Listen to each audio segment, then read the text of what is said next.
Good morning, good afternoon, good evening, everyone. Welcome to our first Tech Enough Happy Hour. Today's theme is academia industry engagement. I still remember when I was in high school, my goal was to go to my dream university. When I was in my university, my goal was to get a good job after I graduate. Finally, when I was at work, I was thinking, wait, did I miss something in school? We are living in a pivotal moment. AI is reshaping the industries faster than university can teach it. And in classroom are asking, oh, how do we prepare students for a world we are still figuring out? The answer isn't hiding in one sector, is actually the bridge between every sector. Today, we are exploring academia industry engagement in the AI era, a conversation that's never been more urgent and more of possibility. Because the truth is, academia needs industry. What industry knows, and industry needs what academia is building. And the students, they need both working together. I'm excited to welcome our guest speakers today. We have Miss Diana, Head of Department at Al Diyava High School. Miss Diana is on the front lines with the next generation. We also have Dr. Noor, Assistant Professor of Computer Science at the University of Dubai and the Chair of IEEE Computer Society UAE. Dr. Noor is a visionary in academia. And we also have Deepti, Chief Strategy and Transformation Officer, driving innovation in the industry. Together, they are bringing the full picture of the theme today. Over the next 40 minutes, we are going to unpack academia industry engagement in the AI era. Last but not least, I'm Grace Tang, your host today. I'm the founder and CEO of MI Tech Enough. We talk so much about this term, academia industry engagement. I would love to hear from our guests to unpack this terminology for our audience. What does academia industry engagement mean to you, and what make it truly impactful? Perhaps each of our speaker can spend around 1 minute to just share your thoughts on this terminology. Can you hear me? Yes. Yes. So I feel that it is a meaningful engagement between schools, universities, companies, firms, and any other institution. It involves interaction with industry experts, college students, and also parents who might not be working at present. They are at home, but they had worked before. So this kind of interaction between the students in school and these kind of experts is what I define academia industry engagement. And these interactions, they provide an interesting platform or opportunity for our students to tackle real world challenges, helping them to see how learning could be put into practice.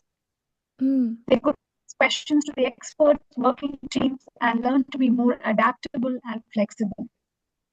Once they are in this collaborative environment, they might be involved in many practical tasks with mm, specialized equipment which may not be available in a school environment.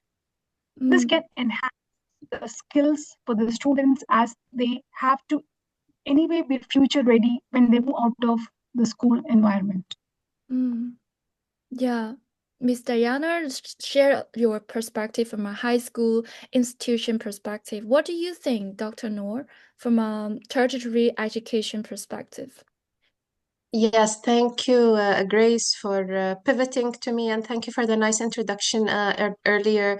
For me, academia industry engagement is basically co-creating solutions to Mm, real problems, right? So, shared problems, shared risk, and shared outcomes, and not academics working in isolation and industry waiting for the output. mm, And impactful when research changes how something is actually done. So academics usually look at problems at their, within their community, or maybe a worldwide problem, and they might have ideas to overcome it. So then the industry will offer in turn maybe the right equipment, the right facilities, or whatever it is that is missing to turn the idea into a working product. something like that. So they complement each other. It's always the case that one of them has something the other doesn't. Mm. Dr. Noor talked about the complementary role, and I wonder what DP think about this complementary role. Thank you so much for the opportunity, Grace, and completely aligned with what Ms. Diana and Dr. Noor had to say. And just to add on to it, yes, when we talk about the integration, it's more about that bridge, right? So within schools to universities to corporates, it's a bridge. And one gives you complete knowledge and set in terms of the theoretical part. But when you go there on the other side, it is an actual application. So for me, from my corporate experience, yes, I've personally encountered when students just come out as freshers, though they may have gone through internships or those projects, when they are put into the real environment, a lot of times they do not have that support, right? And when you talk about it from a university standpoint, now this for them, it is okay, we have given them the knowledge, they have taken up the internship. Now, how can we bridge this? Is through continued practices, right? It's for the corporate as well. So off late, we see a lot of collaborations, a lot of news where companies are tying up with universities. Universities are taking up a lot of steps to bring students into that environment to really bridge it. But it's beyond that one-time step. It should be a continued engagement, right? Where students actually get to know, okay, what kind of employees is ABC company looking for, or what is out there in the market, not just the technical skills, but the other core skills that we all talk about as hard skills right now, right? It's a commitment that both parties have to put together where could be like what Ms. Diana also mentioned, that there is a lot of theoretical knowledge here. And Dr. Noor rightfully pointed out how we can co-create. So this bridge, if we can bring in, that is when a student walks into a corporate life, they will be ready to take on that role. Yes, there will still be that 10% that they'll learn, but more or less, they're well equipped. So that for me, that is the bridge. I heard of the word bridging and connecting. In your role, I'm curious to know, for example, what effort have you made to drive this engagement forward? Would you like to share one or two examples from your perspective? Yes, for example, from my side, I intentionally design projects where industry partners influence the research questions, so not just the final demo. And I also embed industry-related questions or what is the word? Constraints. So, for example, scalability, data limitations, ethics, this is all embedded into the student research work. In academia or in theoretical research, we often assume ideal conditions, and that is a good place to start from and to demonstrate proof of concept. But then we gradually make the problem more and more complex in a way that resembles real life scenario. So in my case, I can give examples of applied AI projects in remote sensing, healthcare, smart cities, or for example, industry-informed capstone projects for undergraduate students. Yeah. It definitely remind me of the time when I was doing my research in school, missing it. How is it like in high school context, Miss Diana? In high school context, we look at guest speakers. Maybe it could be from a university or maybe it could be from an industry, to come and talk to students about topics which they have learned or which is there in their curriculum. We also arrange industrial visits for students where they could really go to a corporate and see how work is happening and talk to the people over there and get ideas and insights from them. We also arrange workshops like where the students can go, like maybe in the summer camp when they have holidays, winter break, summer break, they go to workshops and they spend like 1 week and they come back to us and tell us, yes, this is what we have learned. We have gained so much of knowledge. It was really fun. So these are some of the efforts that we take to make sure that the students do keep in touch with other things other than just schoolwork, or be in touch with corporates and other institutions. Yeah. How about the industry? So within the industry, like what they've said, right? We have or universities or from schools reaching out, telling can we have these immersive workshops. So with one of the clients, what we did is that on the other side, within a community that I'm engaged with, through that, we directed, I mean, you're aware of that, right? So we directed a project wherein within the corporate, the students got to work within not just their core functional department, but we curated a program wherein they can be cross-trained across department. And we have the experts sitting with them, really training them, being part of the work, right? So though the key decisions are made by somebody, but actually being part of the work where they understood what actual pressure is, your time gaps are, how to finish something on time. When I say finish something, you have your deadline. So work with the experts on that. So how this helps them is that they really understood, okay, when we come here, this is what is expected out of us, and how it translates from the leadership to the juniors. So they got to have that. It was a clear 1 week to 10 days program within a real estate firm. So through this, by the time, how it helped the corporate is that they got 2 to 3 hires from that. How it helped the students was not everyone is open to real estate as a first thing because they feel it's like, a pressure cooker, but they understood how to go about it, right? So now within that also, now this was one thing that the university, the campus guy, the campus counselor told me, he's like, Deepti, if they are specialized in media, they want to go only for media. If they're specialized in finance, they only want to go for that. They are not, they have that block. We said, okay, fine, let's do it this way. So for us, we really wanted them to test, because even for me, it's not what I study, what I'm doing right now. It completely changed over the years. Now, when they got into that zone, yes, after that, they understood. So it was a win-win for both parties that way. This is something I've really believed in, even when we have onboardees. Somehow, even if the client is not having that buy-in, I used to sit with them and make them understand, have that immersive thing for the people who are coming in, because it really integrates them into the system rather than the 1 day or 2 days onboarding. After that, they get aligned. It's not just a technical part, but with the culture, they understand what is a yes, what is a no, and how to go about it. And clearly, that way, the alignment is also there, right from top to bottom, right? It's all about, and it's a simple thing. It's a communication, how they get into it. So yes, this is something that I've done here.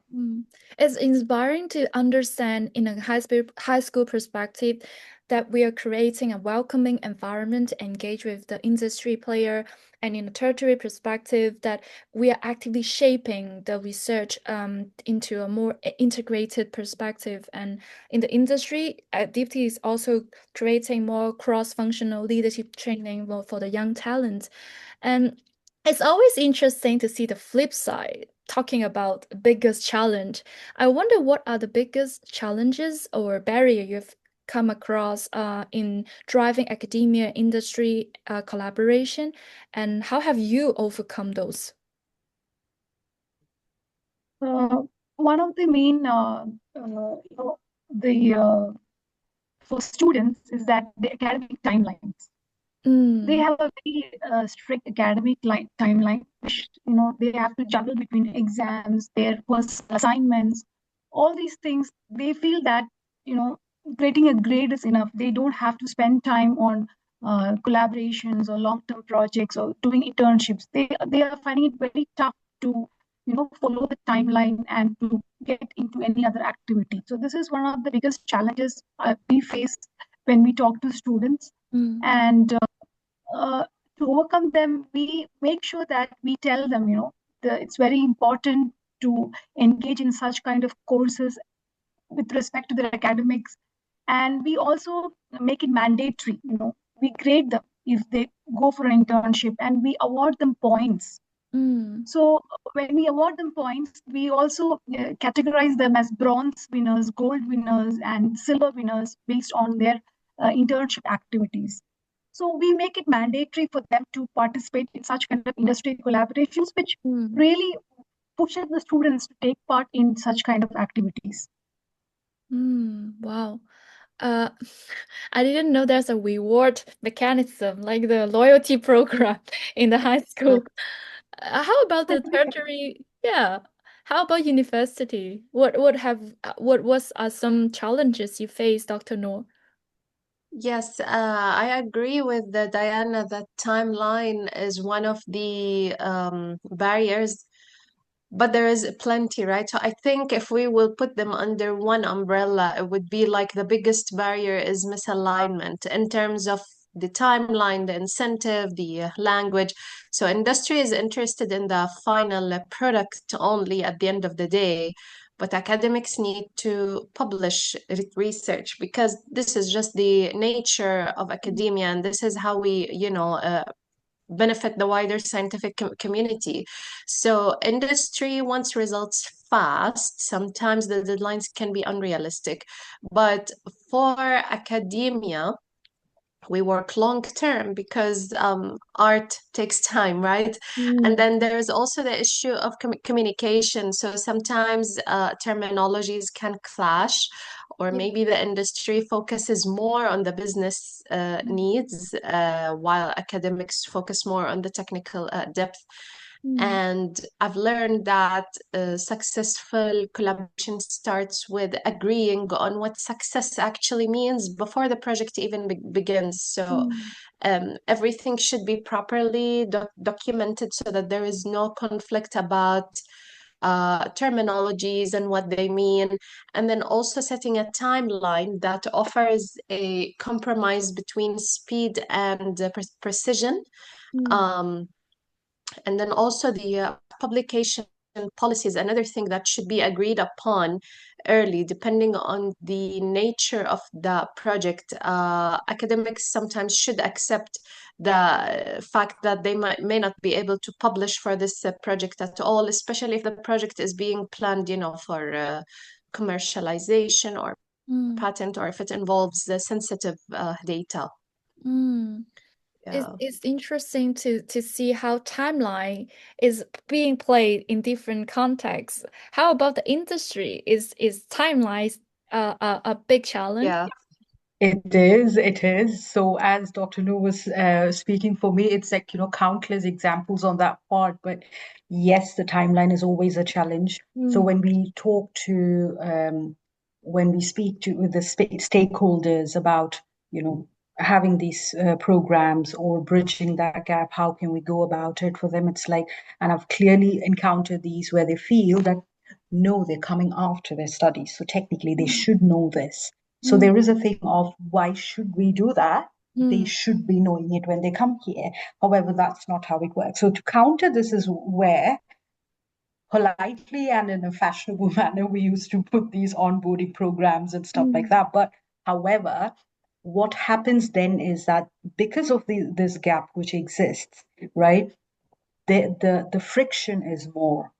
Because students, when they get into a corporate, now we look at the top tier government ones or the top tier private organizations, they always have their onboarding programs and they are immersed into it. However, your 90% of the companies are your SMEs. There, you do not have them. You may have a tick box program or, to bridge it. Personally, what happens then is that the students who get into it after their academia period, they feel unsupported and they end up leaving workplaces. And this is a common practice that we've seen.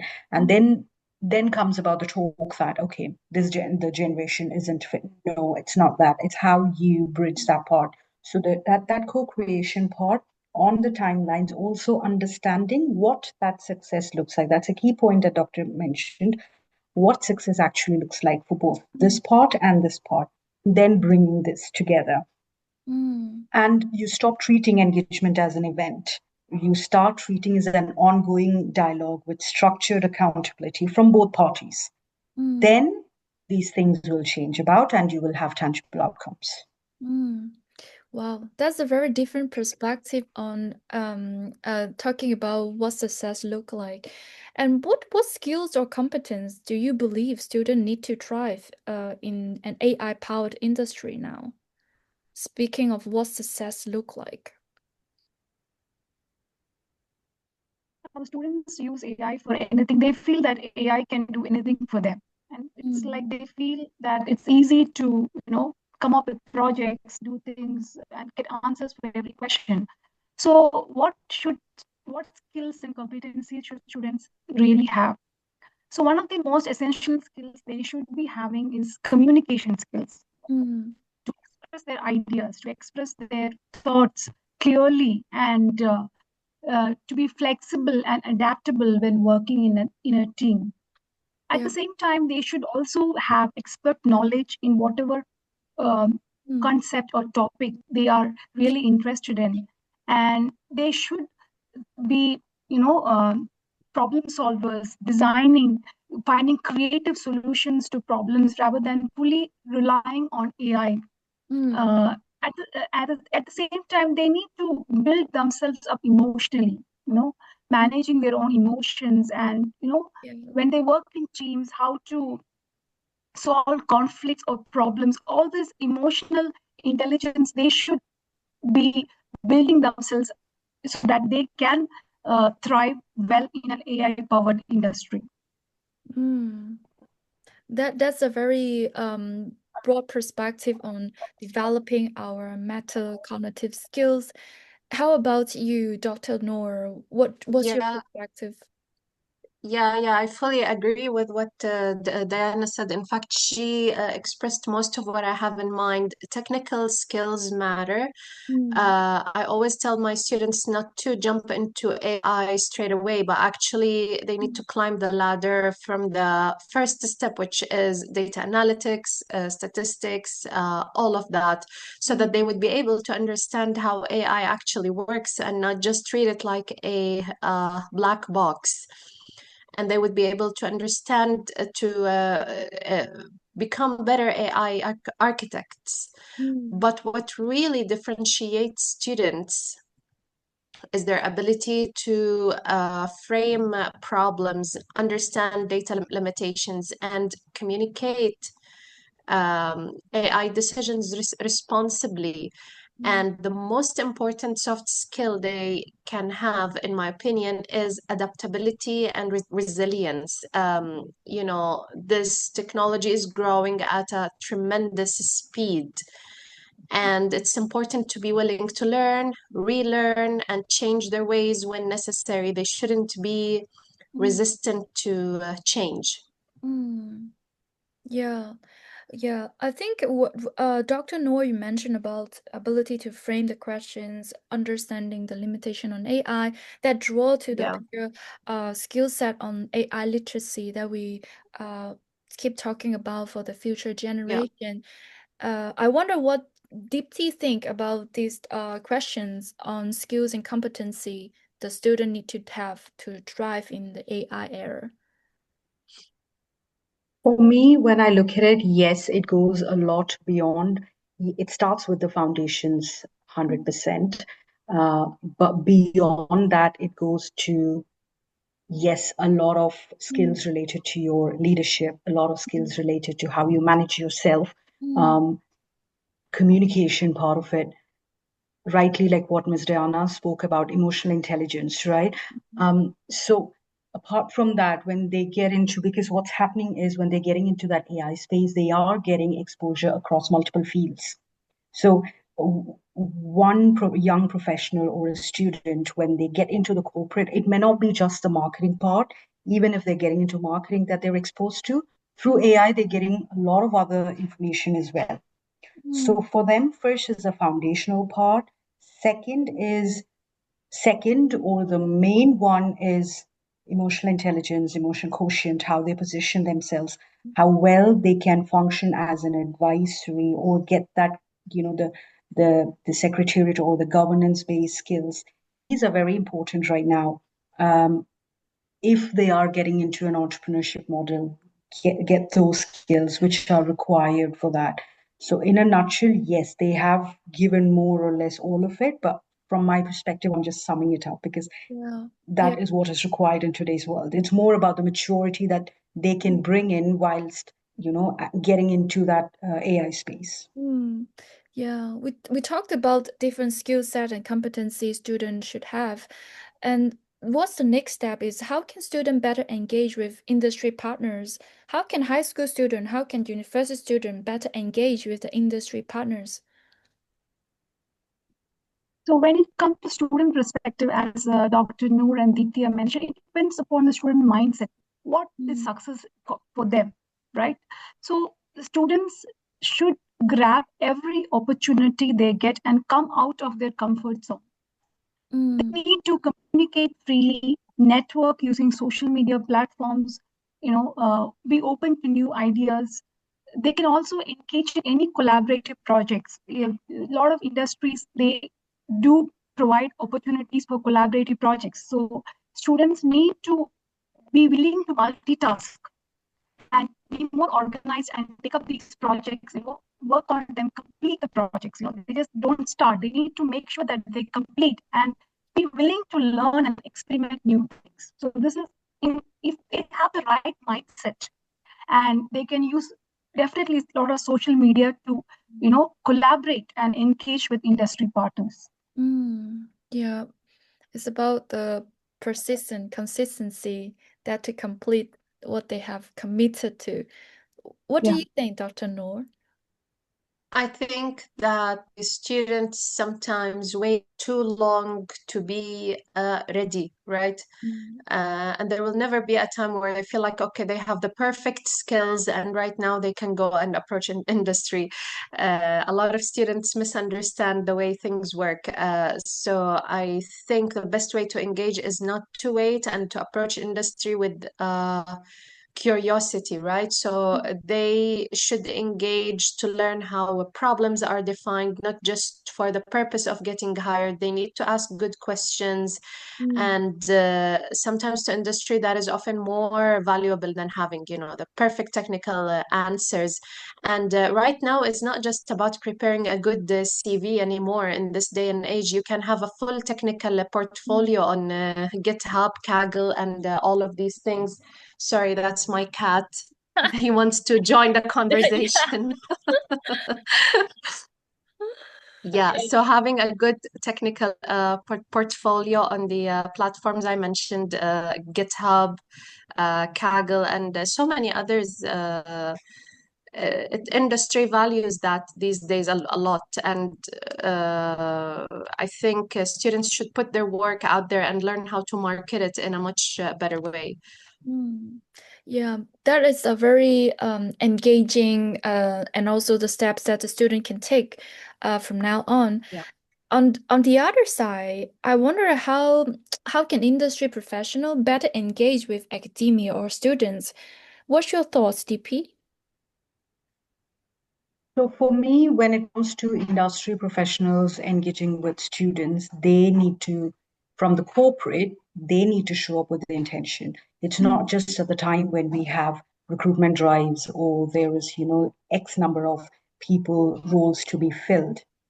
Beyond this, they need to go about with investing that time and resource, working with, it goes back to that space where we spoke about commitment, right? So it should be a committed time and effort, whether it is workshops or sessions, the co-created models, project-based mentorship, bringing the students in and, really getting them to work within the departments and within your teams.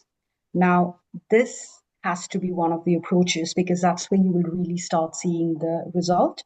For me, from an HR and talent strategy lens, I believe every firm that we look at should have some kind of a strategy or something put in place. Because more or less what happens is these activities right now for some of the companies, I'm not telling all, a lot of them do it on a genuine basis, but for a lot of them it's a branding strategy, it's an employer branding strategy. Yeah. But beyond that, we need to look beyond that. And for professionals, when we look at it, they can share their real experiences. So, like what we said, from an academia, they come with that theoretical knowledge. But when it comes to the corporate professionals who are there, they have real lived experiences. So it's not just a success story. Say, okay, how have I failed maybe in whatever project I've taken up, Mm, right? But how did I overcome that? mm, And what have I built through it? mm, What they get to see is a resilience, again, one of the skills that's one of the main ones, right? So how did that professional build it? So it's not all rosy picture when they get into a corporate, but through these things they will also understand what are the next steps from both a theoretical and a practical aspect. mm, So that is a kind of authenticity that we need to bring in mm. to build that everlasting bridge. Yeah, I think our floor is supported with a lot of different examples, how students and industry players can engage better with each other. I wonder if you can, maybe each of you can share one success story or a measurable outcome for academia industry collaboration that you've been part of, and we can learn from you from that successful example. Yes, I can give one story from my time as a researcher at the Mohammed bin Rashid Space Center lab based at the University of Dubai. Mm, That was before I became an assistant prof. And one project we were tasked to complete was the counting and mapping of palm trees in Al Ain area, and mm, then expanding to nearby areas. And we were able to, combine the expertise from, the industry side, and then also other supervisors and mm, assistant and associate professors from the university at that time. And the project was a big success, and the biggest takeaway for me back then yeah. was the solution often does not have to be complicated. The tool that was ended up working did not really have all of these, advanced AI techniques. Sometimes it's just put the diffusion there, put the attention mechanism there, transformer here, and so on. And this is not always needed. So sometimes, just start simple, sit back and evaluate the actual nature of the problem, because sometimes you don't even need to use, these advanced AI techniques at all. You can just use simple machine learning. Mm, Yeah. yeah, that is the principle of simple is more. Simple is more. It's as simple as more. Yes, the mindset really matters, and it shapes how to design the research and the teaching. Also, all of it. The mindset really does matter. Yeah. What about you, Miss Diana? Yeah, I would like to share some of our student photographs which we have taken in our workshop. Are you able to see it? Can Uh, you see? Let me see. Yeah, we can see. Yeah, so this is one of the recent workshops we took our students to, where they are involved in building a bot. Mm, So this happened in SAE Dubai, and it was a wonderful opportunity for the students. They were working in Arduino kits, mm, and they were building their own bots. And all these groups, they were engaging with experts. They were doing their best. Not all the groups did make a bot at the end of the day, but then learning was so interactive and fun, all of them were deeply engaged. When they came out of the classroom environment, they were totally different. They were working, discussing. They were thinking out of the box, and it was so much of fun. And it was really good to take them to these workshops. This is one of the success stories we have, and we usually have guest speakers. So this is some of the photographs of the events which happen in our school. mm, And when we have such events, the students take the lead. They are involved in planning, organization. So in a way, they are getting to build their own skills, how mm, to conduct an event, how to speak in an event, what decisions do we make. So these are some of the success stories that I would like to share, mm. the activities which our students have participated. Yeah, thank you so much, Miss Diana. Definitely, I think high school play a huge role in giving students industry-like experience that they do different roles. What about you, Miss Dipti? I think you can. Yeah. Back to the stage. How about you, Miss Dipti? What's your thoughts? For me, one recent one that is it recent in the sense this was just last month, where the school from RAC had contacted us where they wanted a workshop on financial literacy. So their thing was it's for grade 10 to 12, but Mm, let's keep it to the basics. And then one of the members told us, no, what we could do is we could give them a structured one on credit risk and, analysis kind of a thing. mm, And then when we took them through the entire workshop, it was a group of 80 students combining all the grades. But after that, what we understood was the students really showed interest in it. Now, credit risk, credit reserve is a really, a niche topic. mm, Post the entire workshop, because of how well it went, the students themselves went and said, we want more of this nature. And then the school came back to us telling, can you just package this for us? We thought, okay, fine, it's done, because after that, nobody contacted us, right? mm, And now, post couple of sessions, two of them, they're being taken in for an internship with the lady who gave the session. Now, she's somebody who's been part of the entire credit reserve projects and all of that. So the way it's shaped shows that a lot of times, yes, when it comes to this collaboration, from an industry perspective, we might guess, okay, this is what they need. Academia, they might guess, okay, this is what the students require. But when we actually sit through, we see that the students are already there. They mm, just need a bit of handholding, maybe here or there. And then you have strong potential by the time they get into their actual workforce. And these aren't even, 20 years old or 22 years old. We're talking about what, 16, 17-year-olds, really progressive. And because this is the key reason for us to take up that topic was because now the age limit for becoming an adult has been reduced to 18. So we wanted them to be enlightened about the whole thing of, okay, how does it work? If you take a credit card, what are these terms? yeah. So this is something that yeah. Mm, yeah. I think in the spirit of less is more, or embedding the fun element in empowering high school students to letting the intrinsic motivation to drive forward. I would like to challenge our guest with a very fun question. Give your answer in 30 seconds. In one sentence, if academia industry engagement were weather, what's the forecast for the AI era and why? Who would like to go first? I think I can go ahead. I Yes. think it's partly cloudy, partly cloudy, a bit of wind, but eventually, there's rapid clearing and a bit of sun.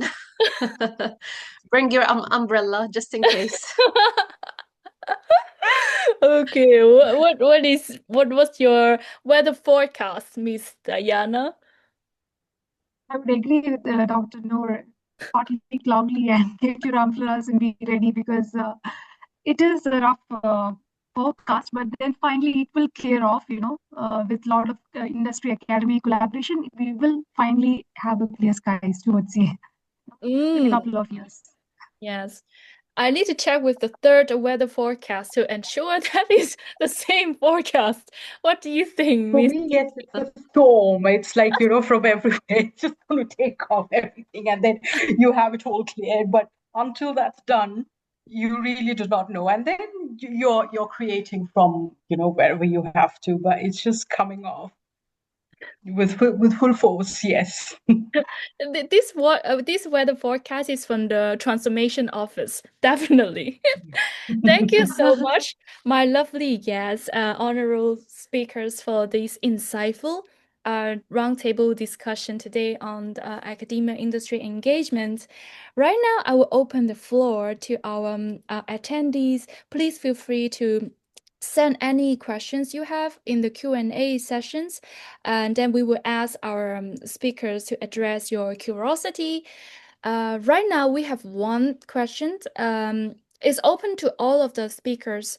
This question is, what's the biggest opportunity you see for academia industry collaboration because of the AI era? Perhaps each of you can share your perspective. What is the biggest opportunity you see for academia industry collaboration because of the AI era? Okay, maybe I can start. Mm. Right, so AI is making everything go faster than ever, right? So AI is lowering the barrier between research and deployment. So it's basically allowing academia and industry to iterate together faster than ever before. And the biggest opportunity is building the responsible human-centered AI system together, not individually. So I think people should utilize these tools. Right now, you can build a website in just one click. Right now, you can build a phone app in just one click. The thing that sets you apart is having good ideas. So if you feel like you're being creative at one point, you can just go ahead and do it without having all this, without having to spend weeks or months building the idea. Yeah. Yeah. What do you think, Miss Diana and Deepti? I would suggest like the biggest opportunity would be to, maybe for a curriculum co-design, the industry would, set guidelines or help with the curriculum, which could make our students, more future Yeah. ready in the AI era. Yeah. You want to add a word, Deepti? For me, just to add on to that, because they've covered whatever I had in mind, but align more in terms of the business practices as well, what really happens there, right? Just so when you collaborate or co-create and really take advantage of this particular era, because still there is that tiny gap which is there, really bring in those business practices and, merge them together. Yeah. Because that really it will blur the line and make it seamless for the students also to get into the mode. And vice versa as well, right? Because a lot of times us, whilst we're working, we can learn from the students as well. So bring in that cross-generational mentorship as well. That's another bit, because not people who are working in the organizations, not all the time you're AI savvy. You're still trying to figure out. That students know it better. So use that. Yeah, very insightful comments from all. We got a new question from David. Many thanks to all the panelists for their insightful views. They emphasize how soft skills like curiosity and planning are becoming more important in the age of AI. What are some effective ways to train these skills?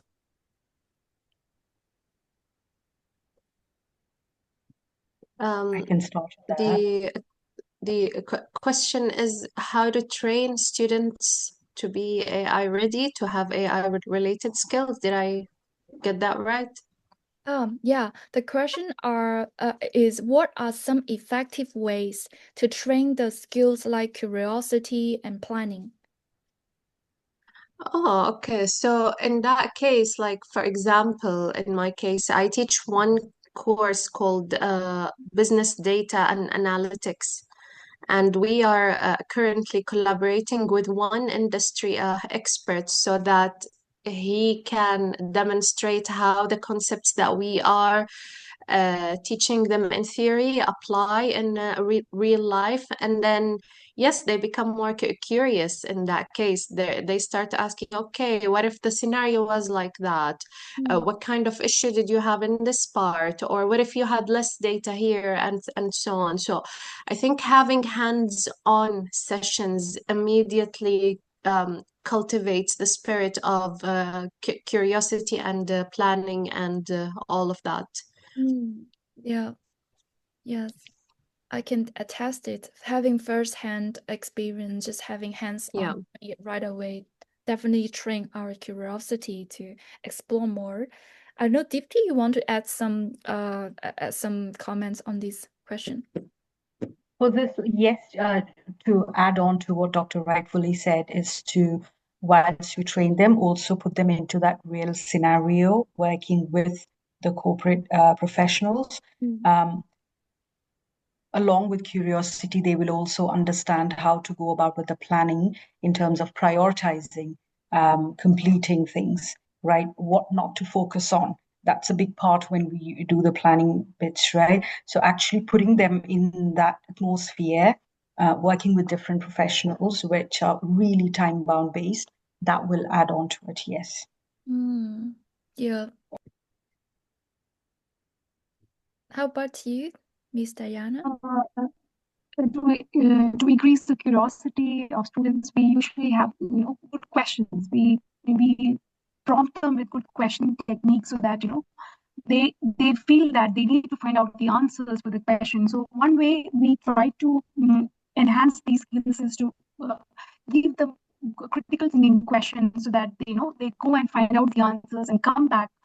And we also give students the opportunity to take up some simple tasks like projects so that they can plan it out, they can design it, and they can execute and show us. So we give the entire responsibility to students to run a project. So in such, so that they do develop these skills at the end of the day. Yeah. Thank you so much, my lovely honorable speakers joining this panel discussion. It's such a insightful and memorable discussion with you all. I look forward to make a difference, make greater impacts with you all together to drive deeper academia industry engagement. Until next time, have a good evening and Ramadan Kareem. See you. Thank you so much, Thank you. Grace. Thank you so much. Ramadan Kareem and Happy New Year. Thank you for having us here. Yes, thank you so much, Thank you, Grace. Grace. Thank you. It was nice to be part of this event. Thank you. See you. Thank you so much. Bye. Bye. Bye.